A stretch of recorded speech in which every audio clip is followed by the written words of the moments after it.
पुन्हा एकदा आपले मित्रमैत्रिणी येत आहेत पुढून आणि डिंकूताई आमची खूपच घाबरत आहे. मला पण तशी भीतीच वाटत आहे. अहो मग चल ना ठेवाचा तर नुसती कामापासनी पडशील मामा. किती त्यांना सवय आहे सवय. काय करणं तुला पण सवय आहे बाबा. हा तर बघ कसा त्याने बरोबर. तर जसे तसे आम्ही रस्ता पार केलेला आहे. गुड मॉर्निंग गाईज, नमस्ते, नमस्कार, शुभ सकाळ, सुप्रभात.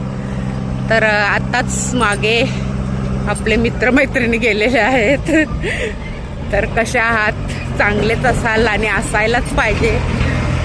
तर चला पुढे मॉर्निंग वॉकला आपण जाऊया. आणि खडखड खडखड चालू आहे, तर आवाज येतो की नाही काही माहिती नाही. तर मग तुम्ही तुमची काळजी घ्या आणि सुरक्षित राहा. पुन्हा भेटू पुढच्या व्हिडिओत. तोपर्यंत बाय बाय.